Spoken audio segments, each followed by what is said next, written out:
Welcome to the Story Learning Podcast, regular doses of language learning tips and motivation to help you become fluent in any language. With me, Olly Richards. For language programs, books, free resources, and much more, visit StoryLearning.com.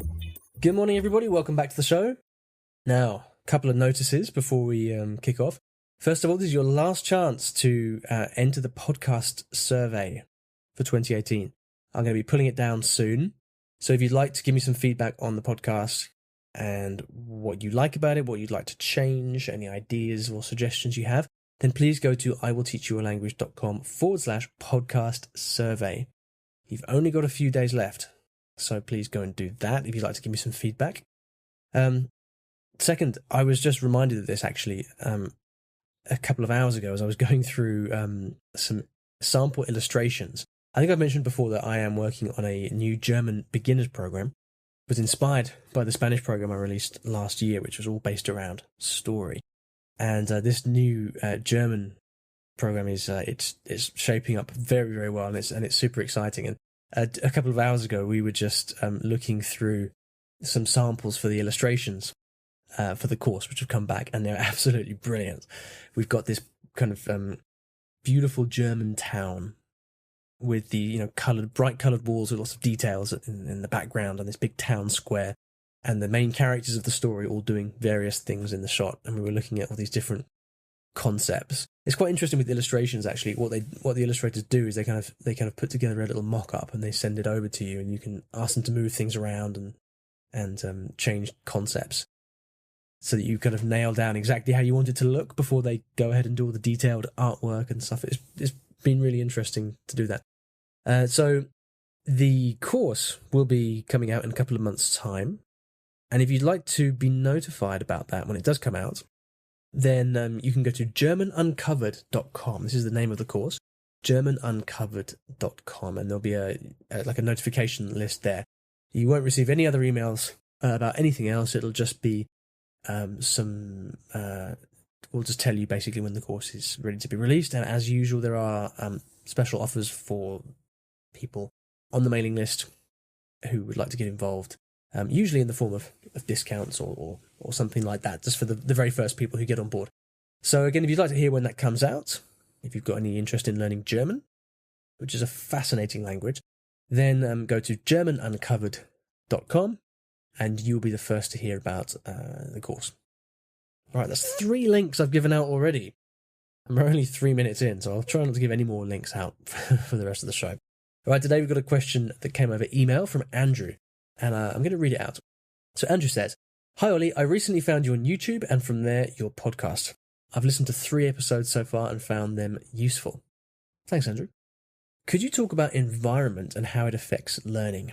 I've lived in Tokyo for over 16 years teaching English and surviving despite knowing little Japanese.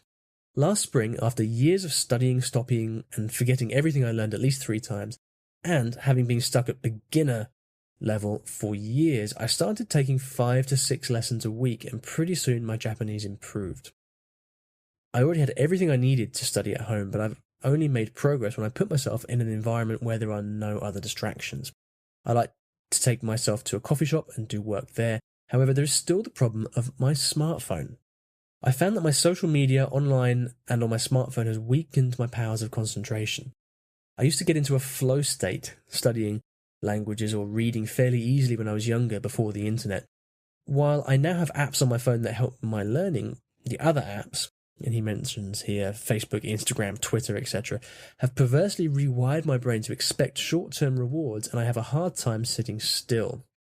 And then he goes on to say, "I know what it was like before this technology, and I don't think the convenience we've gained outweighs the shortened attention span that this technology produces. What are your thoughts vis-a-vis language learning and social media?" All right, Andrew, I really like this question, and it's one that we have talked about before, but it was a couple of years ago, so it's a high time to repeat this, actually. And this was brought back to my attention in a weird way a few months ago when I was giving a talk for the European Commission on the European Day of Languages. And I was giving this talk in Kensington in London.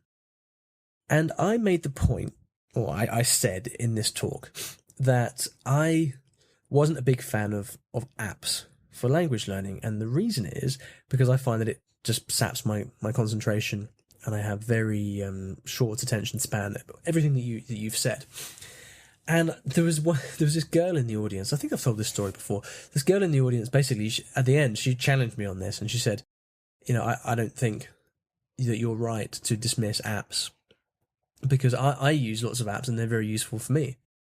And I said to her, I replied, well, I think, well, that's great. If you know what works for you and you've got stuff that's working, whatever medium it is, then that's great. Keep doing what you're doing.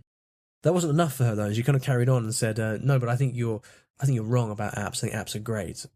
And I said, okay, great. Well, it's just my experience that I'm recounting.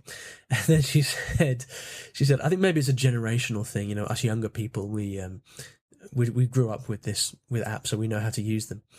And at that point, I kind of realised that she wasn't going to let this go, and so I kind of conceded the point and moved on. But I think that what I learned from that is first of all, don't argue with millennials about technology, and secondly, that I think using the term apps and social media, it's getting very distorted now because there are so many different things out there. And like, what is an app exactly? This girl, the point that she made was she was using the app for Le Monde, so there's the French daily newspaper, to read the French news on her phone. And she said, well, that's an app. And so my response to that was, well, yeah, it kind of technically is an app, but it's not. What you're doing exactly the same thing as you would be doing if you just bought a copy of the newspaper and sat down. Like, there's nothing particularly different about it. So I think what her point was, what she was trying to get at is that the internet, smartphones, apps, and things like this, they put all the learning in the palm of your hand. You have everything you need. Therefore, they are great. And I think for many people, I'm sure that's the case. I know, all the contacts I have with the listeners to the podcast, readers of the blog, many people are big fans of apps and technology. Having said that, I have a different experience, and all I can really do here is talk about my own experience, which is much more like you have mentioned, Andrew. Now, I had a conversation a couple of years back here on the podcast with Luca Lampariello, and I'll link to this at the end of the show. And it was a 2-part episode, and we talked about, is technology good for language learning? And one of the things that we came down on was the fact that we both remember what language learning was like before the internet. Now, why is that relevant? It's relevant because of exactly what Andrew mentioned, which is the fact of sitting down in a quiet place with no distractions and just getting on with it. Now, what I've noticed since the advent of the internet and all the different apps and technology that have come along is that on the whole, there's very little that you can do with technology that you can't do with a good old-fashioned book and a notepad and pen and paper or whatever. The game hasn't changed. There's nothing that's come out technology-wise that has really altered the landscape and has drastically changed how languages can be learned, with one exception, which I would say are space repetition software, because it's just so useful for storing vocabulary and helping you review vocabulary, which is a very cumbersome manual task if you're going to do that, using flashcards, using like pen and paper, physical flashcards. So I think space repetition is a great thing. The other thing is simply access to material. So in the case of the girl who said, I read Le Monde on my phone, what the internet has done is it's given you access to material. So you can now get reading material for anywhere in different languages. You can get listening material easily. But fundamentally, what you then do with that material is exactly the same. If it's a newspaper, well, you still got to read it, right? And if it's listening material, you've still got to listen to it. And what I've found is that whenever I am near my smartphone or my laptop, the internet in any way, I come down with this catastrophic case of short attention spans, and I just get distracted so easily. Now, I've met people who kind of dismiss this and say, well, no, just don't look at your phone. And there are people who have this ability to kind of switch stuff off, right? To, literally either switching off your phone or else figuratively, just they're born with strong willpower. They don't suffer from the same addictive effects from smartphones as other people do. And this is part of what makes this discussion quite nuanced, I think, because everybody's different and reacts to this stuff in different ways. I can't say what it's like to be a 21-year-old having grown up with Facebook and Twitter. I suspect that it's not a very positive thing in terms of attention spans and things like that, but I can't be sure. It's just a suspicion. But certainly one of the things that leads me to be able to say what I've said here is because I remember learning my first languages with nothing more than a textbook. When I first started learning French and Italian back in 1999 or 2000 or whenever it was, I had to go down to the local European bookshop in Soho, where it was at the time in the UK, and look through all the books.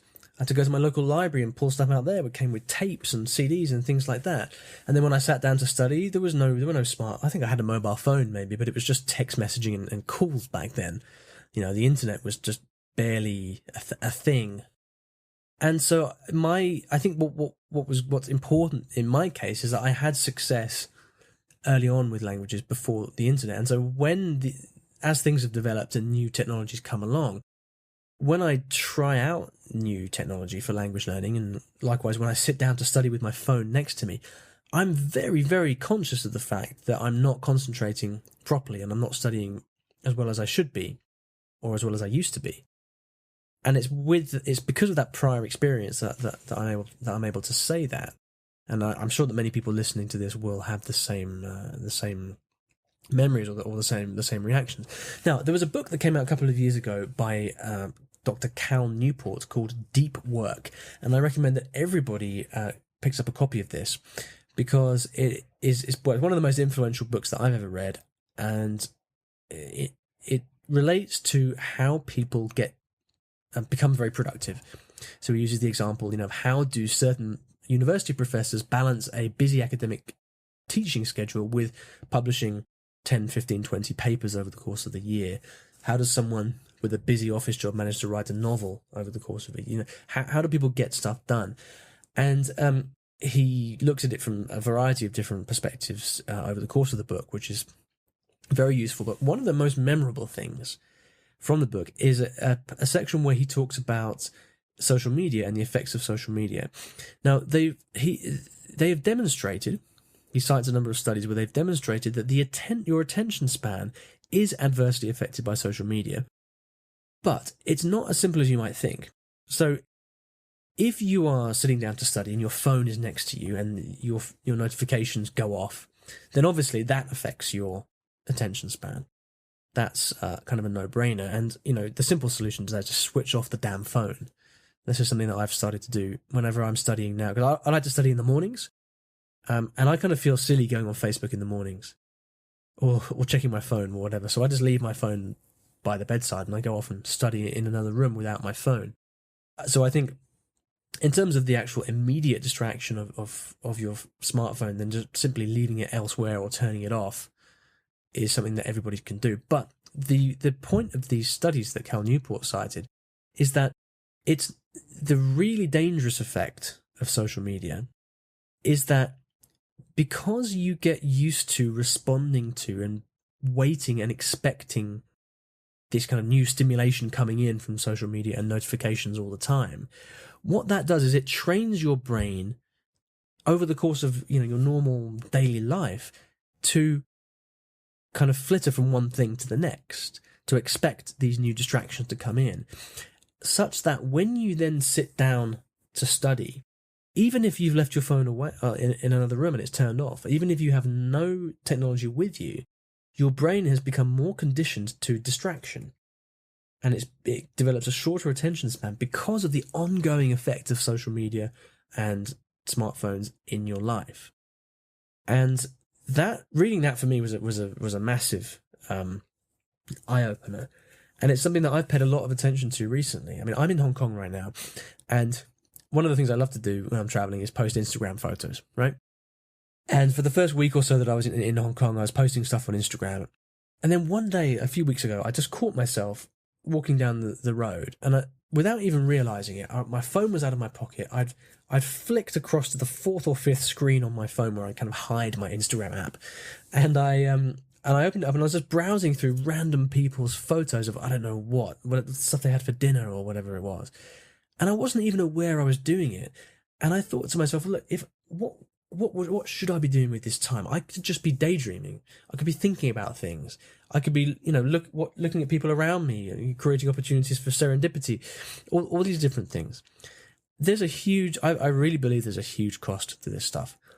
And I deleted the app then and there, and I've now deleted all social media from my phone. I don't have Facebook, I don't have Twitter, I don't have Instagram. And the truth is that sometimes I will open those up in the browser because what can I say? Sometimes I just want to, or it happens, or I want to post something or something, whatever it may be. But having that stuff off my phone means that I'm now training myself not to go to that stuff as a kind of default whenever I have a bit of free time. And there is an instant effect. I think the longer you go without it, the larger the effect is as you start to, just get off the kind of hamster wheel of constantly checking stuff. And, I think there is probably a very strong case for saying that the relationships in your life will improve as a result of stopping using social media, because you will be paying more attention to them. And rather than looking for the quick fix of Instagram or whatever, you have more time and space to think about how you can become more engaged with the existing relationships you have. Cal Newport's advice in Deep Work, in the book, is to take a 1 month, I think he says 1 month, cold turkey break from social media and not tell anybody. So don't post that you're going cold turkey. Don't tell anybody. Just do it. And then notice whether your life is adversely affected in any way. And of course, the reality is that if we all quit Facebook and Twitter tomorrow, our life would go on exactly the same as it was before. Your friends would still call you. Your family would still care about you. You would find other ways, probably better ways of becoming fulfilled. But I think the benefits, the peripheral benefits of that are so huge that it's worth doing. So I haven't quit social media altogether, largely because of what I do here at I Will Teach You a Language requires a social media presence. So I do post a fair amount of stuff. I try to automate it where I can, so I'm not actually on the social media all the time posting at that time physically myself. But I do care about the communities I have, so I do log on fairly often to see what people are saying, to reply to comments, to chat with people. I feel it's my responsibility to do that, really. If people have been following me and they get in touch, I want to be there and available for conversation. But I focus on that rather than doing it for my own stuff. So I don't really post on Facebook anymore. I don't post. I've got rid of Instagram. I do post on Twitter from time to time. I don't know why I do that and not the rest. Who knows? It's a work in progress for me. But what I'd say overall, in case it wasn't already clear, is that, I think that for language learning in particular, Andrew, given that this won't be a problem for everybody, right? There will be people listening saying, well, this doesn't affect me at all. Great. Good for you. But for people like you and me, Andrew, who it does affect, then I would suggest taking radical action to deal with this, because you've identified it's a problem. And, you ask more generally about your environment and language learning. And I think the environment is everything. It's everything. It's like losing weight. It's the same thing, get the chocolate out of the house. It's the number one rule. Our willpower is, not what it should be. Well, mine isn't, at least. And so I think the more that you can do to control your environment, the better success you will have. This is partly why what I like to do is have this, what I call core study time, in the morning, where I get up and I do an hour of focus study, deep study, with no distractions from people or technology or anything. And I like to get that done and out of the way first thing in the morning, because then whatever else happens during the day, it's a success. And part of the integral to that being successful is having a no distraction environment. So in your case, Andrew, if your time in the cafe is your golden time, leave your phone at home. I don't know if maybe you have it with you after work, in which case, well, turn it off and stick it in your bag. Or if you go out from home, leave your phone at home. It's amazing. The other day I spent the whole day out in Hong Kong without my phone, and I loved it. It was a bit for the first few hours I was a bit edgy, but then once I kind of calmed down, I realized, man, I'm just thinking about all this great stuff. And I did a bit of meditation, I did some reading, I wrote down some thoughts I was having. It's great. In fact, let me give this as a challenge to everybody listening to this right now. Spend one day next week without your phone, and then come and let me know how it was. I'm very interested. But at the very least, in your language learning time, if you feel this is a problem for you, then go to extreme lengths to cut out these distractions from your study time. So if you want to read an article from the internet, print it off. If you want to, listen to audio or something, buy an old iPod Touch or something for $20 without an internet connection, and stick all of your audio on there. It's worth doing this stuff, I guarantee. All right then. Thanks for the question, Andrew. Sorry for my long rambling answer. I hope that was helpful in some way. If you'd like to ask me a question, you can go to iwillteachyoualanguage.com/ask to do that. And at the end of every episode, I like to leave you with a resource of some kind on the topic of the show.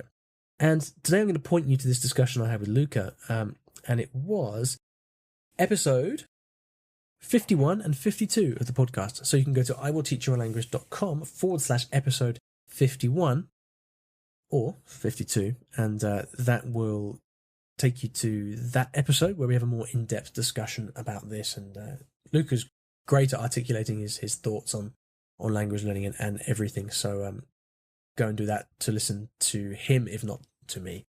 Thanks for listening. See you next time. Thanks for listening to today's episode. And here at Story Learning, everything that I do is powered by stories, whether that's writing books, teaching lessons, crafting courses. My mission is to help everyone succeed at learning a new language through the power of story. And we now have comprehensive language courses in over 15 languages, from Spanish to French, Korean to Japanese, and across all levels from beginner to mastery. And you can take a 7-day free trial of any of these programs by visiting storylearning.com/courses. I've poured my heart and soul into creating these courses over the last 10 or so years, and we've helped tens of thousands of new students achieve their dreams of learning a new language, all through the power of story. So go ahead and take a free trial. There's no commitment. You can try out our method for free, see if this can also be the breakthrough for you that it's been for so many other people. storylearning.com/courses.